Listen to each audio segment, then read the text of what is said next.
Charlie Kirk is dead, killed by a single bullet that stunned the nation. But behind the headlines lies one haunting question. Was this the work of a trained ghost sniper, or just a stroke of terrifying luck? Tonight, we're dissecting the shot, the shooter, and the theories no one can ignore. Because if this was skill, it means an elite marksman is out there, hidden in plain sight. And if it was luck, it means anyone with a rifle could have rewritten history. Before we begin, make sure you subscribe to PBT Network. We cut through the noise, uncover the details others won't, and bring you the raw breakdowns they don't want you questioning. Investigators say the shooter fired from an elevated rooftop in Orem, Utah. Eyewitnesses described a clear line of sight, a perch with an unobstructed view. At first glance, it seems like a perfect sniper's nest, but looks can be deceiving. At that range, every fraction of a second matters. A bullet doesn't fly in a straight line.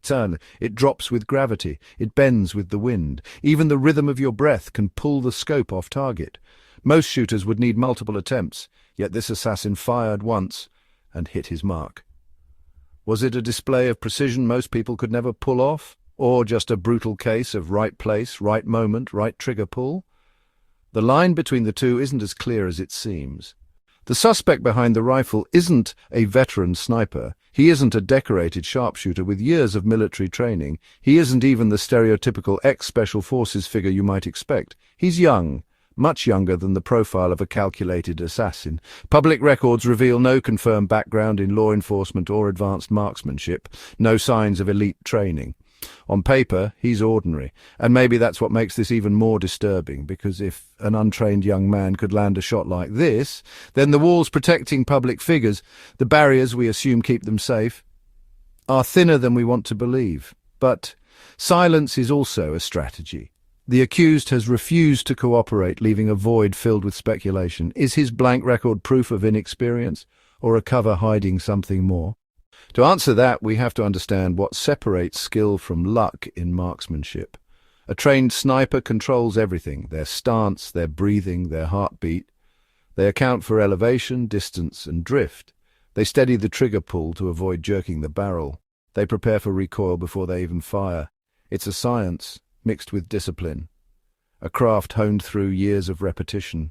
But luck is real too. History is full of so-called impossible shots by amateurs, a hunter lining up at just the right second, a novice pulling the trigger without calculation, yet still landing the hit. These aren't repeatable skill, they're accidents of timing and chance. So where does this shot fall? If it was skill, then someone out there is far more dangerous than they appear. A ghost sniper, operating in silence. If it was luck, then it's even scarier, because it proves that power, security, and protection can all crumble with a single blind shot. Either way, the outcome shakes the foundation of safety in America. This isn't the first time America has faced this question. Lee Harvey Oswald firing on JFK in Dallas. 3 shots, one of them fatal, at a moving motorcade. The attempt on Ronald Reagan, 6 bullets in under 2 seconds. Even the rooftop gunman who targeted Donald Trump at a rally earlier this year. Each time the country asked, was it the hand of a skilled marksman or the chaos of chance? Charlie Kirk's case now enters that dark lineage. But unlike Oswald, this shooter doesn't have decades of service in his past. Unlike Hinckley, his motives remain murky. And unlike the Trump rally gunman, he didn't miss. 1 bullet, 1 hit. A result that leaves investigators with more questions than answers.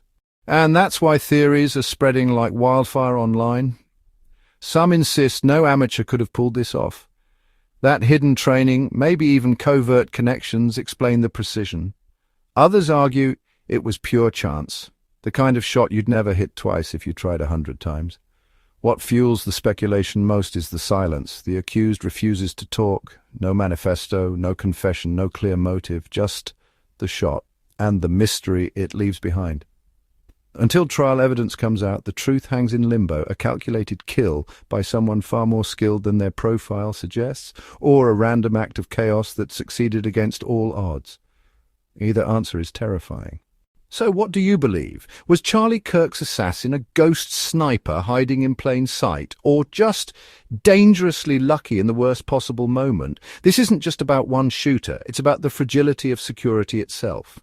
If luck can end a life of influence, then no wall of protection is enough. And if skill was behind this bullet, then someone with lethal training just proved how easy it is to rewrite history. Drop your thoughts in the comments, because this debate isn't over. And subscribe to PBT Network for more deep dives into the stories they'd rather you never question. The next breakdown might change the way you see everything.